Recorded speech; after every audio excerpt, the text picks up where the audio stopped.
Baglan news channel के दोपहर के स्पेशल बुलेटिन में आपका स्वागत करती हूँ।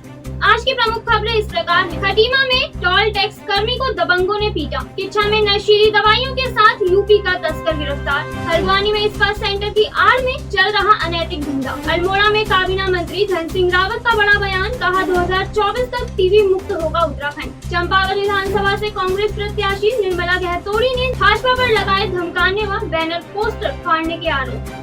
अब खबरें विस्तार से। खटीमा के पहनिया स्थित टोल प्लाजा का एक सीसीटीवी वीडियो वायरल हो रहा है, जिसमें कुछ दबंग लोग एक टोल टैक्स कर्मी की बेरहमी से पिटाई कर रहे हैं। पूरे मामले पर टोल कंपनी के मैनेजर का कहना है कि कुछ दबंगों ने धमकी देते हुए साइड से अपनी गाड़ी निकाली और टोल कर्मी ने उन्हें रोका तो वह नाराज होकर उन पर भड़क गए। टोल कर्मी को बुरी तरीके से उन्होंने पीट दिया, जिसकी शिकायत एसडीएम कोतवाल खटीमा में दर्ज कर दी गई है। संवाददाता गुरदीप सिंह की रिपोर्ट। जी, उस दिन ये शाम करीब 6 बजे का मामला है और कुछ वीआईपी गाड़ी वाले आए। हमारा स्टाफ बोला कि नहीं, आप लाइन से निकल जाइए और वीआईपी लाइन से निकलना मना है, आप लाइन से निकल जाइए। तो वो गाली गलौज लाइन पे करने लगे। फिर भी हमारा स्टाफ डराने धमकाने पे उनको खोल दिया बैरियर से जस्ट 1-2 कदम निकलने के बावजूद गाड़ी रोक के और गाड़ी में से 3-4 लोग निकले और हमारे स्टाफ को बुरी तरीके से मारने लगे। अपनी कंपनी के द्वारा लेटर पे हमने एसडीएम साहब को भी दिया और थाने खटीमा में भी दिया, मेल भी किया हूँ। तो इस टीवी फुटेज के हम माध्यम से हमें एक खबर संज्ञान में थी, जिसमें टोल करने के विरुद्ध किसी ने मारपीट की है। उसमें एसएचओ को हमने निर्देशित किया कि इसमें सीसीटीवी फुटेज की सहायता से जो दोषी है उनके खोजें और उनके खिलाफ कानूनी कार्रवाई। किच्छा में नशे के खिलाफ चलाए जा रहे अभियान के तहत पुलिस ने उत्तर प्रदेश निवासी एक युवक को नशे के इंजेक्शन एवं दवाइयों के साथ गिरफ्तार कर उसके खिलाफ रिपोर्ट दर्ज कर ली है और साथ ही आगे की कार्यवाही भी शुरू कर दी है। संवाददाता राजू सहगल की रिपोर्ट।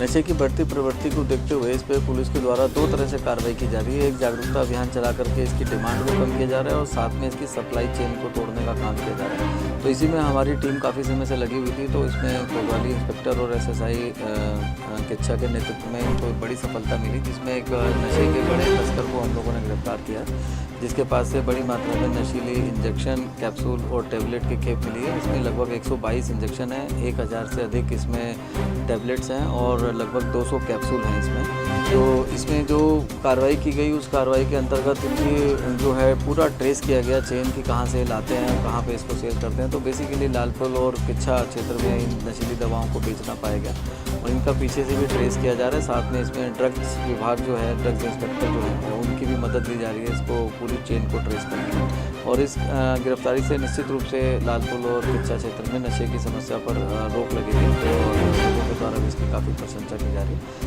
इसके माध्यम में भी हम एक आपके माध्यम से मैसेज देना चाहेंगे कि जो भी अभिभावक हैं अपने बच्चों पर नज़र रखें। अगर वो बहुत ज़्यादा समय अकेले में बिता रहा है, उसकी पैसे की डिमांड अचानक बढ़ गई है या वो अनावश्यक घर से बाहर रहने लग गया है, कुछ उसके आप बिहेवियल पैटर्न में चिड़चिड़ापन आ जाता है, इन सब चीज़ों पर आप लोग अगर ध्यान रखेंगे अभिभावक, तो उसमें डेफिनेटली अपने बच्चों को आप कभी अकेला मत छोड़िए। उनके साथ जो भी उनकी समस्याएं हैं उनको सुनिए, एग्ज़ाम सूचना को वेरीफाई करके उस पर निश्चित रूप से कार्रवाई की। डेफिनेटली हम लोग इंटेलिजेंस शेयर करेंगे। हमारी बरेली से लगातार हम लोग संपर्क में रहते हैं और इसमें अभी जो हमारी लीड्स हैं उसको शेयर करना मीडिया के सामने मैं अभी फ़िलहाल उचित नहीं समझ रहा हूँ, लेकिन जो भी हमें इसमें लीड्स मिल रही हैं हम लोग उसकी पूरी चेन ट्रेस करेंगे और हम कोशिश करेंगे कि हम इसमें कड़ी से कड़ी कार्रवाई करें और इसकी चेन को तोड़ने का प्रयास करेंगे। हल्द्वानी में एंटी ह्यूमन ट्रैफिकिंग सेल की टीम ने इस्पात सेंटर में छापेमारी कर मुखाने स्थित मूनलाइट इस्पात सेंटर से आपत्तिजनक हालत में 3 युवतियों सहित 6 लोगों को गिरफ्तार किया है। फिलहाल इनके खिलाफ देह व्यापार अधिनियम के तहत कार्यवाही की जा रही है। पकड़ी गई युवतियां दिल्ली, गुड़गांव और पश्चिम बंगाल की रहने वाली हैं, जबकि युवक हल्द्वानी के ही रहने वाले हैं। संवाददाता दीपक अधिकारी की रिपोर्ट। ये बेसिकली हमारी जो एंटी ह्यूमन ट्रैफिकिंग यूनिट है उसके द्वारा ये कार्रवाई करी गई है। हमें सूचना मिली थी जिस पे कार्रवाई हुई मूनलाइट स्पा सेंटर में जो मुखानी क्षेत्र में है। इसमें हम लोगों ने 6 लोगों को पकड़ा है, जिनमें 3 लड़कियां हैं और 3 लड़के हैं। और ये जो युवतियां हैं ये दिल्ली से हैं, गुरुग्राम से हैं और बंगाल से हैं। कहाँ हैं सब लोग? शाम की चाय तो एक साथ होनी चाहिए, सब लोग एक साथ बैठना ही नहीं चाहते। पापा, try this. लो, सब लपक लिए।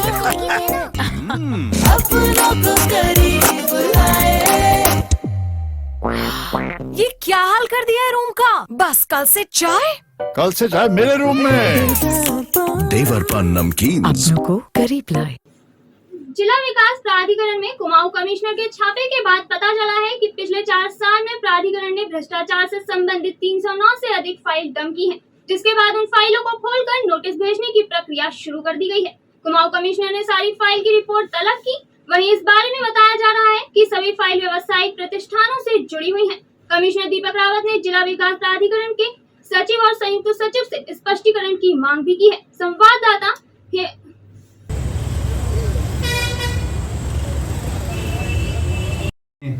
दो तरह की खामियां मिली थी। एक तो पहली जो बड़ी खामी है वो ये है कि जब प्राधिकरण का गठन हुआ और विनियमित क्षेत्र बंद हुआ, बंद से मेरा मतलब प्राधिकरण में शामिल हो गया, तो उस दौरान जितने भी चालान थे अलग अलग मसलों के, चाहे हो सकता है अवैध बिल्डिंग के हों या फिर हो सकता है कि किसी भी प्रकार की अनियमितता हो, उनके चालानों को बदस्तूर आगे भी चलते रहना था, उनकी सुनवाई होनी थी, नियमित रूप से उनका निस्तारण होना था।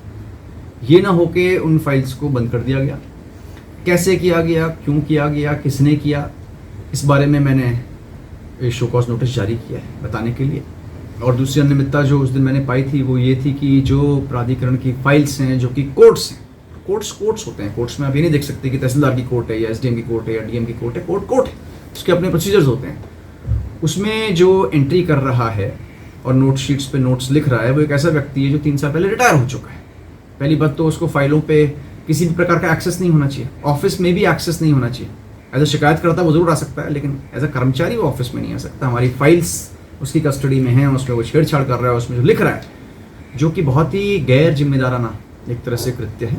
मैंने सभी डीएम्स को इस संबंध में लिखा भी है, कहीं पे ऐसा हो रहा हो तो उसको चेक करवाएं और ऐसी बैड प्रैक्टिसेस कहीं पे हैं तो उनको खत्म करें। सर, इस मामले में भी मैंने शो कॉज नोटिस दिया। सर, उसमें उनकी तनख्वाह भी इधर उधर से दी जा रही है, आउटसोर्स से उसको। मुझे ये बताया गया उन्हीं के द्वारा जिनको रखा गया है कि उनकी जो सैलरी है वो जेईज कंट्रीब्यूट करके दे रहे हैं, कैसे कर रहे हैं। मैंने इसका भी स्पष्टीकरण पूछा है कि कौन सा मद है, कौन से गवर्नमेंट का हेड है जहाँ से आप ये कर रहे हैं और क्यों ना आपके विरुद्ध कार्रवाई की जाए।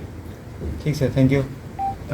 रामनगर के मालधन क्षेत्र में लगातार ग्रामीणों द्वारा शिकायत की जा रही है कि ढेला नदी से रिवर ट्रेनिंग की आड़ में अवैध खनन के साथ ही माल शिफ्ट किया जा रहा है और साथ ही राजस्व भूमि पर माफियाओं द्वारा अवैध खनन किया जा रहा है। इसी पर जिलाधिकारी धीराज सिंह गवरियाल ने संयुक्त टीम द्वारा इस पर तुरंत ही कार्यवाही करने की बात कही है। संवाददाता कैलाश सियाल की रिपोर्ट।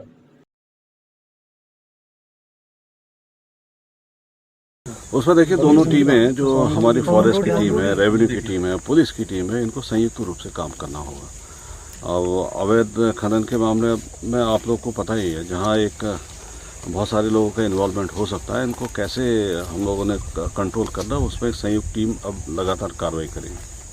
चंपावत विधानसभा उपचुनाव में कांग्रेस प्रत्याशी निर्मला गहतोड़ी ने भाजपा कार्यकर्ताओं पर उन्हें बलि का बकरा कहने, उनके बैनर पोस्टर फाड़ने, कांग्रेस कार्यकर्ताओं को डराने धमकाने व प्रचार करने से रोकने के साथ ही उन्हें कार्यालय न खोलने तक के गंभीर आरोप लगाए हैं। संवाददाता लक्ष्मण सिंह बिष्ट की रिपोर्ट।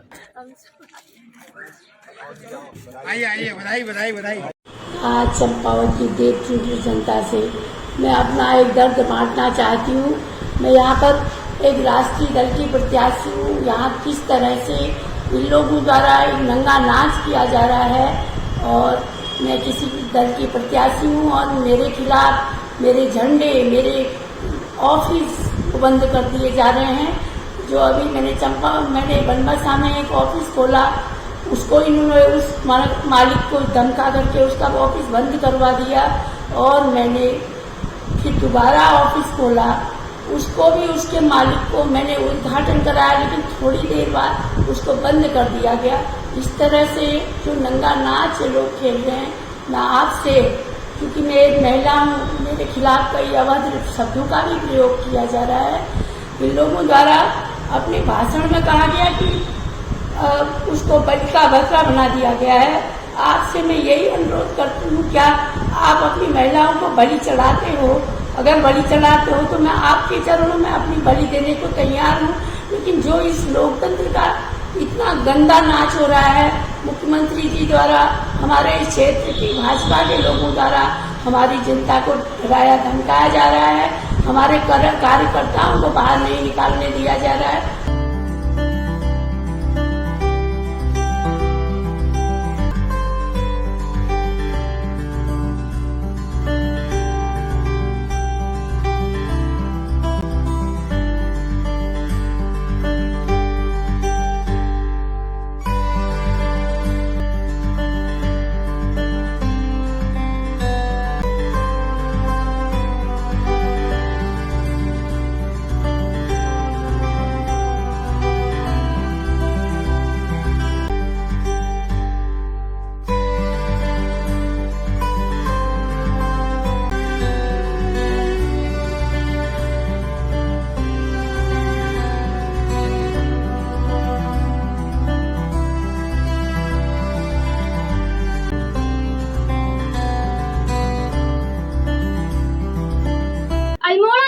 मेडिकल कॉलेज का निरीक्षण करने के बाद चिकित्सा विभाग तथा कॉलेज प्रशासन के साथ आहूत बैठक में काबीना मंत्री धन सिंह रावत ने राज्य को 2024 तक क्षय रोग से मुक्ति दिलाए जाने और मेडिकल कॉलेज की सभी व्यवस्थाओं को धरातल पर लाने की बात कही। संवाददाता हेमंत सिंह मेहरा की रिपोर्ट। अभी के लिए बस इतना ही। उत्तराखंड की खबरों से जुड़े रहने के लिए देखते रहिए सुरागीला न्यूज चैनल। धन्यवाद।